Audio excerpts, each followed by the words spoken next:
जय श्री राम, जय श्री बालाजी महाराज, जय माता की। अगर प्रेत ने, किसी भी प्रेत ने आपको पकड़ा है तो आपकी बॉडी पर क्या आपको महसूस होने लग जाएगा? कैसे लगेगा कि आपको कि वाकई में किसी प्रेत ने आपको पकड़ लिया है?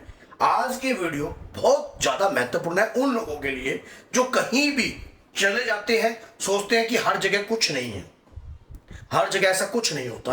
तो उनको आज ये बातें समझ लेनी चाहिए कि अगर आप कहीं भी जाते हो तो ये कार्य करे बगैर आप जाते हो तो नेगेटिविटी आपके साथ लगेगी लगेगी। कैसे लगती है नकारात्मकता, कैसे लगती है गंदी शक्ति आपके साथ, आज इस वीडियो में आप जानकर हैरान हो जाओगे। देखिए, कहते हैं, कई लोग कहते हैं कि मीठा खाने से गंदी शक्ति लग जाती है, परफ्यूम लगाने से गंदी शक्ति लग जाती है, ये कार्य करने से गंदी शक्ति लग जाती है। क्या वाकई में सत्य है इन बातों में? क्या परफ्यूम लगाकर अगर हम जाते हैं तो क्या भूत प्रेत हमारे साथ लगते हैं? क्या मीठा खाने से हमारे साथ लगते हैं? सबसे पहली बात, इसकी गहराई में जाइए। कोई भी भूत प्रेत याचनी या किसी भी प्रकार की गंदी शक्ति आपके साथ लगती है आपके कर्म के अनुसार। आपका कर्म कैसा है? अगर आपके कर्म मलिन है तो आप, पिछले कर्म आपके बेकार थे तो जाकर आपके साथ ये चीजें लगती हैं। लेकिन अगर आपको कर्म का कोई बोध नहीं है, कर्म का कोई ज्ञान नहीं है, आपको पता ही नहीं, और हर आदमी को कैसे पता लगेगा कि मैंने पिछले जन्म में क्या कर्म किया था? अगर इन चीजों किसी भी प्रकार का आपको तनिक भी ज्ञान नहीं है तो एक कार्य आप करने लग जाइए, तब जाकर तो आप इन चीजों से बच पाओगे, नहीं तो बच नहीं पाओगे। अगर आपके कर्म में अगर कोई ऐसी खराबी है तो वो सुधारी भी जा सकती है। कहते हैं कि भगवान के यहाँ देर है लेकिन अंधेर नहीं है।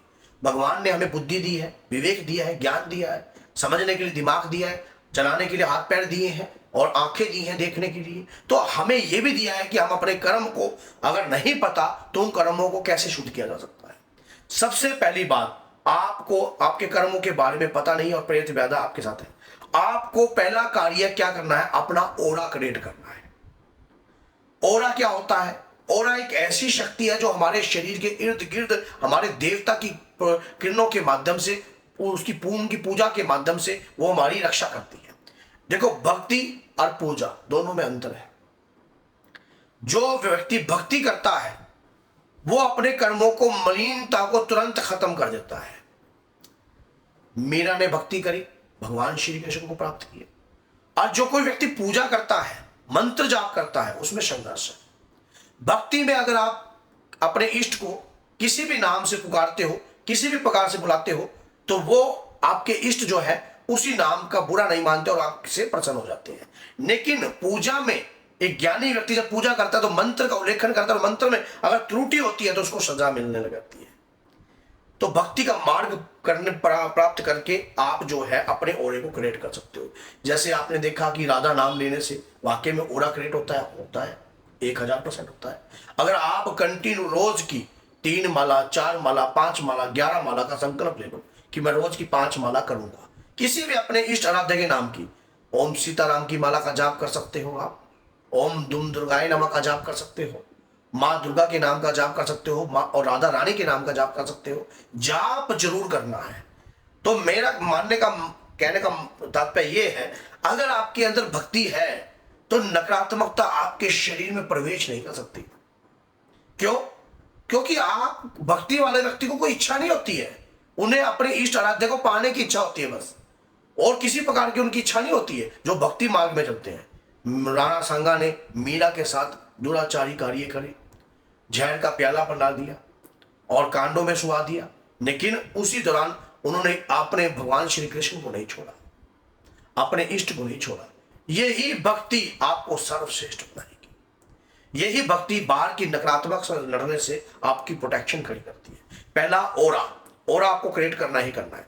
दूसरा, आप कहीं भी बाहर जाते हो, अगर आप भक्ति करते हो फिर तो मीठा या परफ्यूम या कुछ भी, आप राधा रानी को तो इतना लगता है, ये कुछ भी लगा कर जा रहे हो, माँ दुर्गा को भी लगता है, फिर कोई घबराने की आवश्यकता नहीं है। अगर आप पूजा करते हो और पूजा कर कर आप जा रहे हो और उसके दौरान आपको पता है कि ये चीजें जो है मीठे पे अट्रैक्ट होती हैं, तो ये चीजें लगने के चांस होते हैं। अब आप कहोगे कि गुरुजी आप तो पूजा करने के लिए बताते हो। पूजा से कहीं ऊपर जो श्रेष्ठ है वो भक्ति है, जिससे नकारात्मकता नजदीक नहीं लग सकती। नहीं तो आपको अपने मंत्र, अगर आपके कोई मंत्र सिद्ध है, उन मंत्रों से अपना ओरा बनाइए। मंत्रों की जाप से भी ओरा बनता है, पूजा के माध्यम से भी ओरा बन सकता है अगर आपके मंत्र सिद्ध हो चुके हैं। मंत्रों का जाप, अगर आप जैसे आप भक्ति कर रहे हो राधा नाम, ये नाम की भक्ति है। कहते हैं कि कलयुग केवल नाम आधारा, सुमर सुमर नर उतरे पारा। गोस्वामी तुलसीदास जी ने ये बात बोली है। इसी प्रकार से जो पूजा पाठ है, उस मंत्र की सिद्धि अगर आपके पास हो जाती है, लगातार मान लीजिए माँ के 99 मंत्र का आप जाप करते हो, तब भी आपकी रक्षा होगी। अगर आप किसी भी दिव्य मंत्र का जाप करते हो, ओम हम हनुमते नमः का जाप करो, तब भी आपकी रक्षा होगी। भक्ति के मार्ग में और पूजा के मार्ग में यह अंतर रहेगा कि भक्ति से आपको कोई आशा नहीं है कि किसी प्रकार की किसी चीज को पाने की, लेकिन मंत्र से आपको सांसारिक रूप से कई प्रकार की आशाएं होती हैं। इसलिए मंत्र का जाप आप करते हो, जब भी कभी मंत्र का जाप करते हो, तो मंत्र अगर आपका सिद्ध है तो आपकी रक्षा 100% है। और कहीं भी आप जा रहे हो, जैसे आप बाहर निकल रहे हो, आप गाड़ी में आप बैठे हो कि मैं आप जा रहे हो कि मैं कहीं अपने दोस्त के घर जा रहा हूँ या कहीं भी जा रहा हूँ, और वहां पर आप जा रहे हो कहीं विवाह शादी में जा रहे हो, आप बाबा के नाम की दरखास्त कर रहे हो, अपने इष्ट को आराध्या को आगे कर चल रहे हो, आप कह रहे हो कि ओम हम हनुमते नमः 5 बार उक्त मंत्र का जाप करते जाते हो, और या आप अपने इष्ट का नाम लेकर जाते हो, तो भी आपकी रक्षा होती है, तो भी ये चीजें आपके नजदीक नहीं लगती, क्योंकि आपके अंतर मन में भगवान के प्रति जो भाव है वो आपकी रक्षा करने में आपके सहयोगी होते हैं। और कर्म मलिन अगर है तो उसके लिए उतारा भी होता है। जैसे कि आपने क्या कार्य करना है, अपने ऊपर जो कर्ज है उसको उतारने के लिए चींटियों को आप दाना दीजिए, चींटियों को देसी खांड और नारियल का बुरादा दीजिए, और मछलियों को दाना दीजिए, जीव जंतुओं से प्रेम कीजिए। आपके कर्म जो पिछले ना कितने भी बर्बाद करे हुए हो, कितने भी खराब हो, धुलने लग जाएंगे, प्रेत योनि से मुक्त होने लग जाओगे।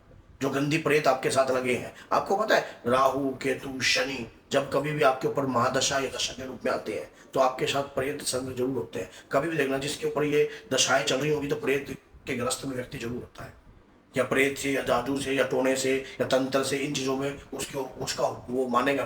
और ये दशाओं के दौरान ही आदमी का दिमाग फिरता है।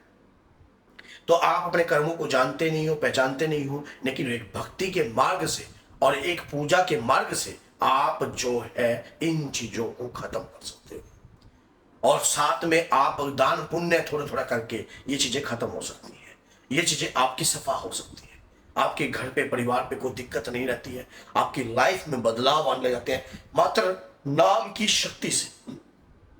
कोई चीज लगी है, प्रेत अगर आपके साथ लगा है या लगाया है या भेजा है, कहीं से भी आया है, वो आपको उसके बारे में तो पता ही नहीं था कि कहाँ से लगता है। तो जब भी कभी कोई प्रेत लगता है तो इस प्रकार से खत्म कर सकते हो आप उस प्रेत को। तो अगर वीडियो अच्छी लगी है तो लाइक कीजिए, चैनल को सब्सक्राइब कीजिए और 10 लोगों तक जरूर शेयर कीजिए। बोलिए जय सीताराम, जय माता दी।